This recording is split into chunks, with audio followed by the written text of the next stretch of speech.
So before I run the next end-to-end test with my machine, I wanted to take a safety measure. See this plastic box, because in case something goes wrong, I don't want to flood the whole table where it's standing on. That's why I have this box here.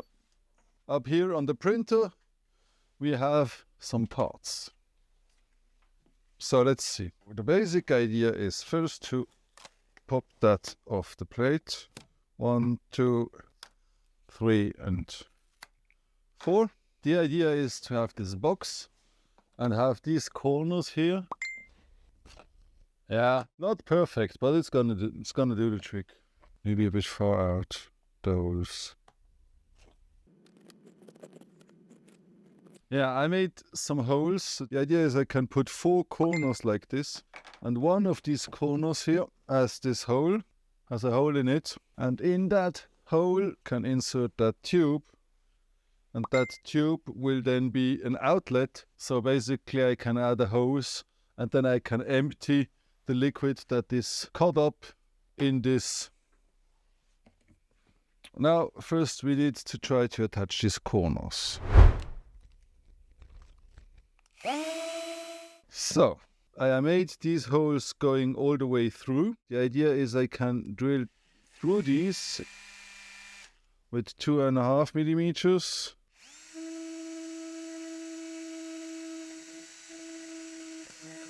One here, one here. Now make it bigger for 3 millimeters. Increase this diameter here to 3.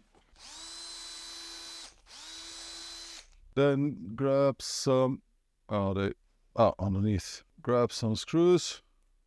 Take one of these corners. That the second screw also still goes in, that it hasn't moved when I tightened the first one. Perfect! So that's one of 4 corners I want to add. Actually, do I even need the other screws? No, it's pretty tough. Okay, that works. So, okay, then back to the 2.5 millimeter drill. My lab is already overfilled again. I have no more table space. I'm working on my lap again. So, we said one here.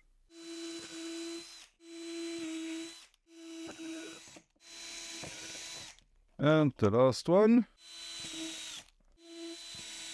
Increase to 3.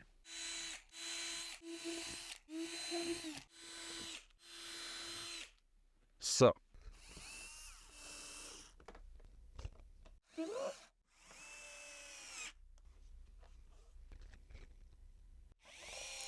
That one is a bit misaligned, but whatever.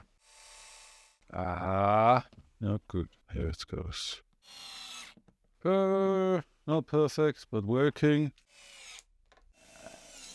And now I have, where is it?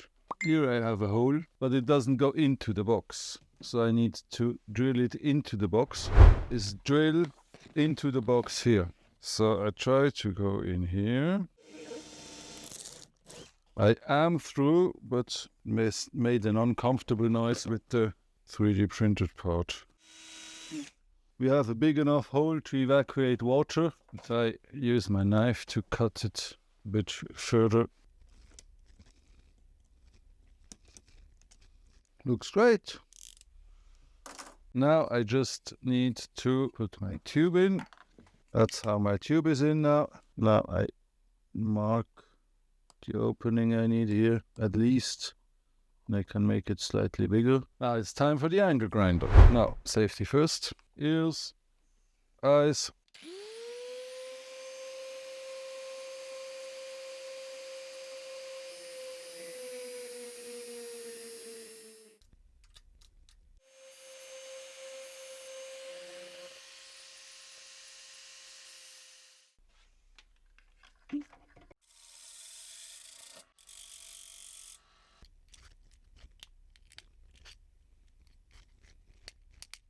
Okay, we now have a tube with an opening in the back. Now the idea is just to quickly degrease it with some alcohol. Close the alcohol again, because I found it open before, so that's not what I tried. And now, check how this fits. Yeah, that fits perfectly. Now what I want to do now, just to make sure, now I want to glue it in with some silicone. Now to make sure that my opening of my tube stays open, since I'm gonna probably make a bit of a mess with the silicone, is I make a little plug out of paper, push that in, so even in case some silicone gets to the end of the tube, it's not gonna block up my tube. That's my silicone gone. Now I have to be careful because I don't have trousers that would survive that. I've already messed up clothes with silicone. Now let's check first if it wants to come out. It's clogged already. Okay, let me try to unclog it. Yeah, let's put some from this side. And I think that should be enough because I don't want it to overflow massively. And now gently push that one in. Oh, see, there's plenty of goo coming out, which actually I don't want. I want to keep it in down here. What's that loose stuff I have down here? Try to spread it well in the holes so it glues up everything. Just to be on the safe side, add a little bit more.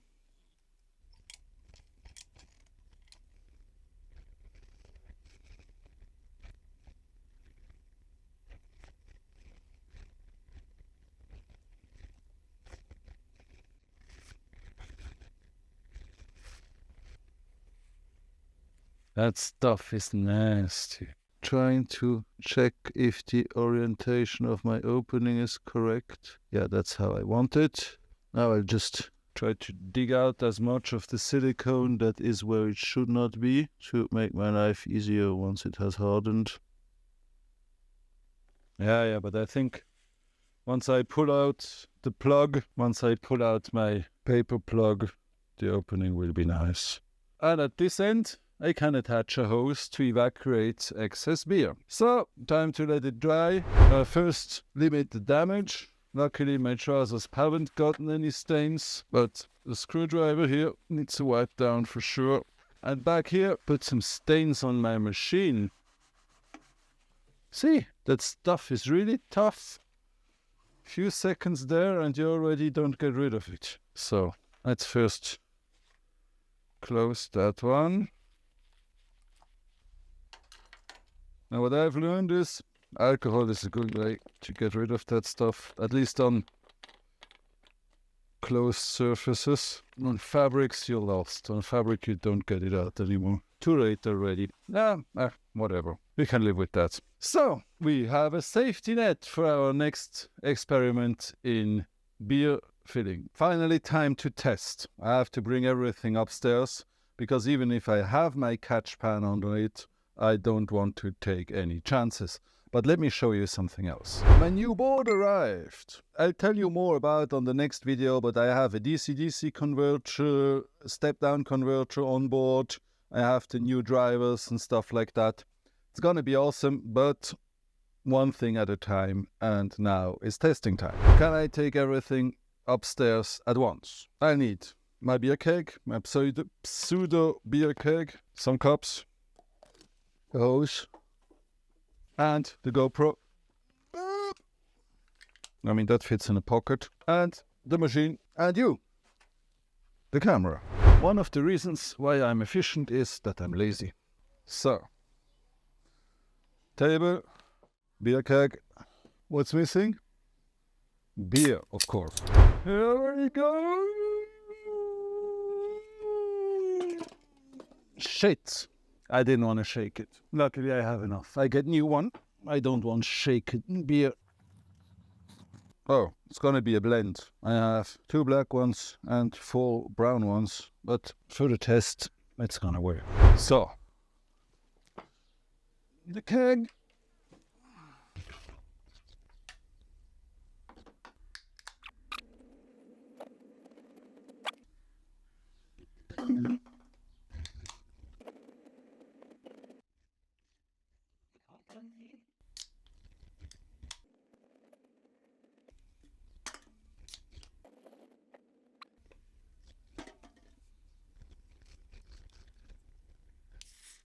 Oh, I was scared that was also a shaken one.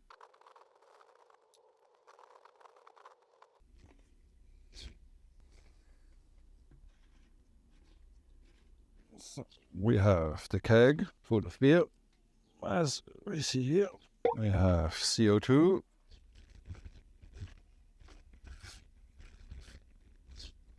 We have the beer hose up here.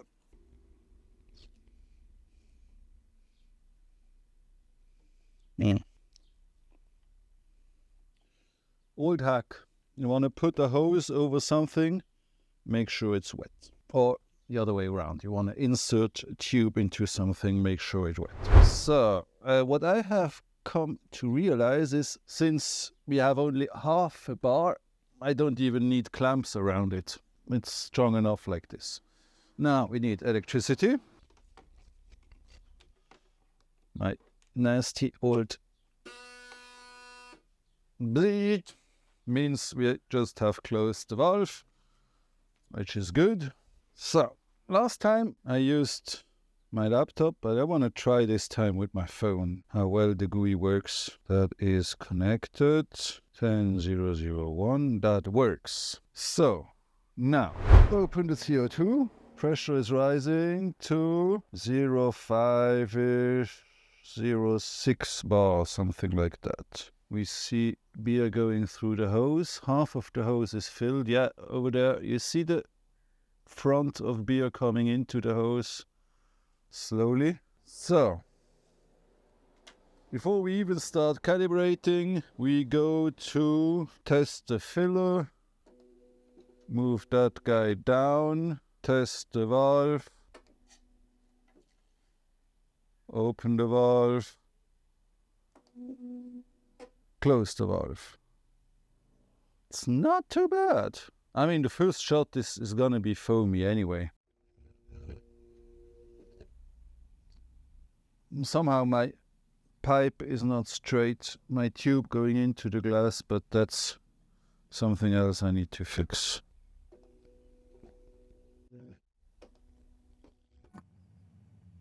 That's pretty good. But let's try to further reduce the pressure to have an even slower flow. Why is this so inclined? I have no idea.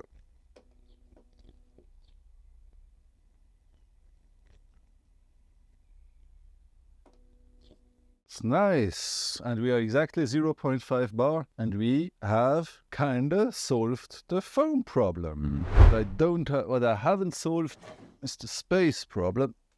The table is too small for all the beers I'm filling right now. Now let's try a calibration.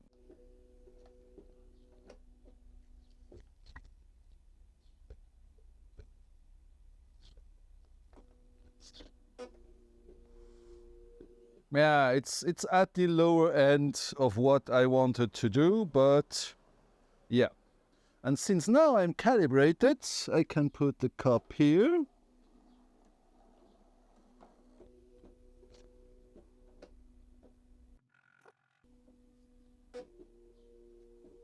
Oh, I have fill tuning, minus 19%. So I'm way below what I want, but I have my tuning factor. If you remember, I have my tuning factor, so I can basically use that. Oh, that's not good. Oh, see that? Since I have my sensor here in the middle, and it was out of the middle, it detected that there is no glass, so it didn't start filling. Very happy about that, because it would have been a disaster otherwise.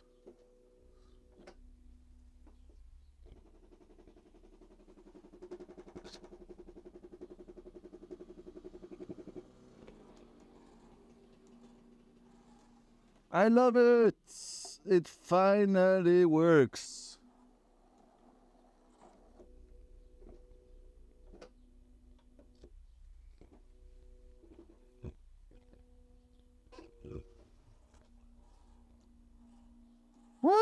happened here? Murphy strikes again.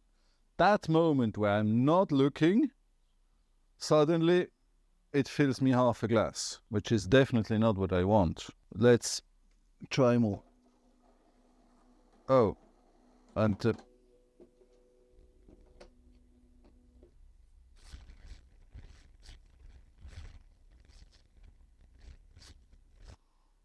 the scale is going crazy. The scale is going crazy. But I have an emergency stop. So what is the scale telling me? 30k? So what? 16k? No, not 30k. 300k. Let's try again. Hello world? Ah, remove copper exit. Yes, absolutely.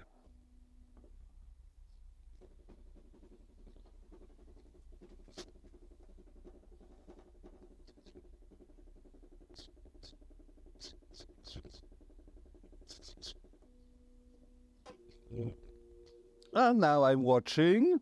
Murphy, of course, is hiding again and won't show me what the hell is wrong. Next one. Do I have some beer left? Oh, I have about one left. Let's see what happens if we run empty. Oh.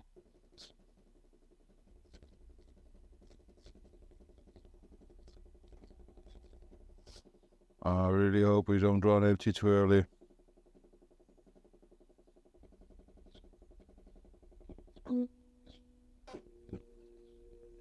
What was that? A fill timeout. I ran into a fill timeout. Okay. I mean, that saved me, kind of, because it would have given me foam otherwise. But I have to increase my fill time a bit, from 20 to 25 seconds. Try this.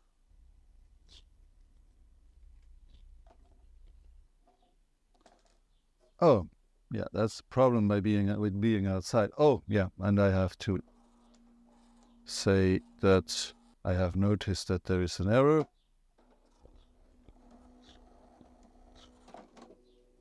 Ouch!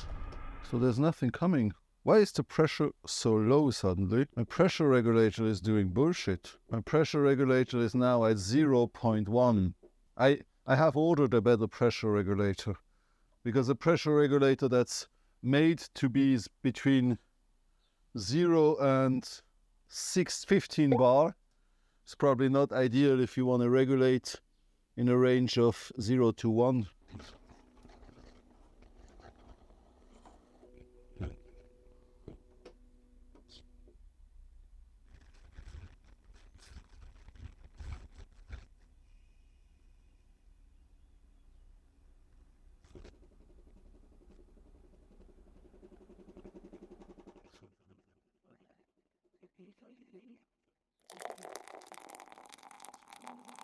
Yeah, I need better pressure regulation for sure. And my keg is empty and I have 4 liters of beer I don't know what to do with. So, time for a break. But no, time for a wrap up first. So, my conclusion is I feel safe enough to go over there to a place where they sell beer at weekends from a keg, but they just do it as a during weekends, and it's kind of a non-profit organization of just people enjoying being together. So it's not too embarrassing if it goes wrong, and I mean I still can switch back to manual, but I think I'm ready to sell maybe a few hundred beers a day, and it's gonna be probably ideal because I will sell beer for sure, and way more than I'm used to test here. And in the meantime, not like having a huge rush like at the rock concert where you're really in trouble if you're time out, if you're not fast enough. So it's the idea, and I know people there. So I think I'm ready, and summer is coming. Let's try that. That's where we are. And I made a nice pan on the whole system to catch beer if it goes the wrong way. Okay, I realized that my hose is going nowhere. The hose goes up here, it's not gonna flow. But nevertheless, yeah, it wasn't necessary, but it's always good to have a kind of a safety net.